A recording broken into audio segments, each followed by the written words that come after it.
This is an excerpt from Riona's Promise by Rachel Scatfold. Prologue. Resting upon a grassy knoll, Riona leaned against the quaint trunk of an apple tree and closed her eyes.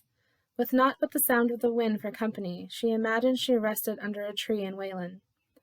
Riona had always shared a mutual friendship with trees. She whispered her secrets to them, and knew they wouldn't tell a soul.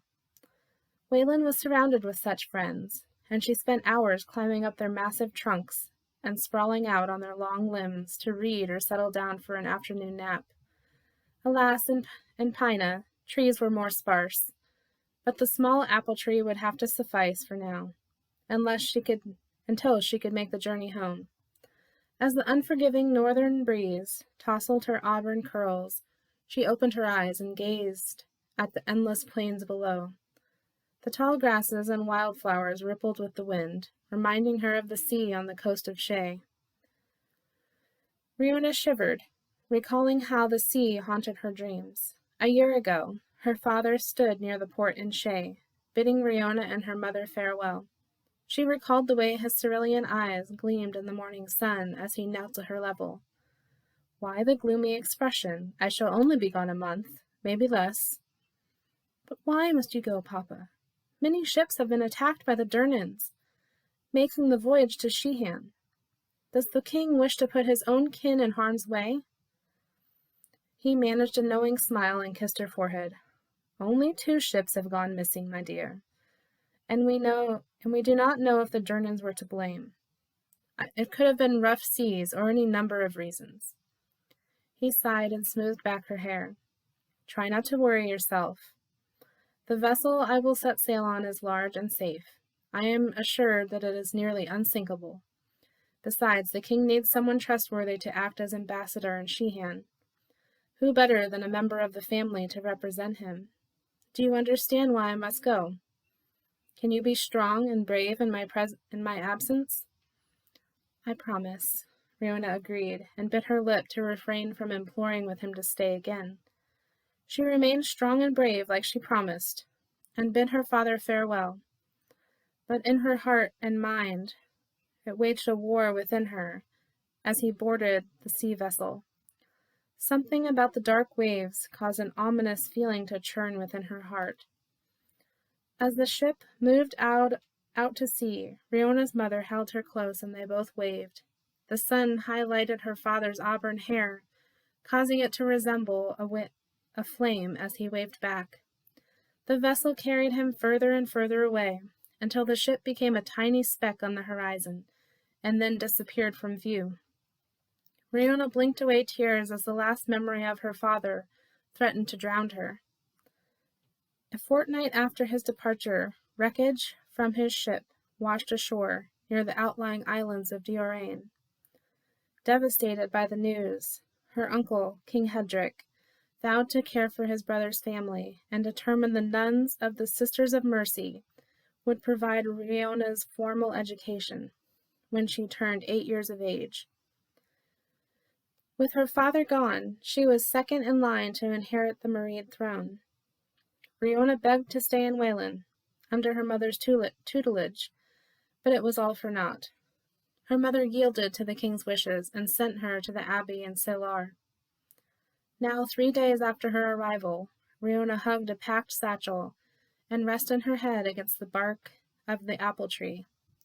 I'm running away, back to Mareid, she whispered, entrusting the tree with her secret. If my mother turns me away, I shall live in the northern forest.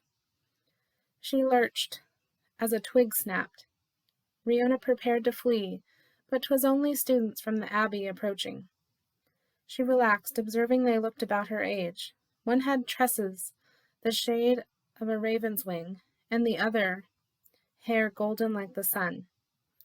Riona had seen the girls a few times since her arrival, but she had been too reclusive to forge a friendship with either one of them. As the girls became closer, Riona swiped away her tears with the back of her sleeve and attempted to hide the satchel behind her back. Riona, is that your name? The raven-haired girl asked. Riona nodded, but didn't speak. Madame Evangeline sent us out to search for you." Riona's heart drummed within her. "Please, do not tell the prioress you found me. I'm starting for Maride as soon as I have the cover of darkness." The two girls shared a knowing glance and sat in the grass in front of her. "I too felt homesick when I first arrived," the raven-haired girl admitted. "I'm from Salar, and the thought of running away did cross my mind once or twice. However, the homesickness did pass with time. My name is Sienna, and this is Elora. She's from Eden." Sienna motioned toward the girl with the golden hair beside her. Elora's sweet smile brightened the gloomy day.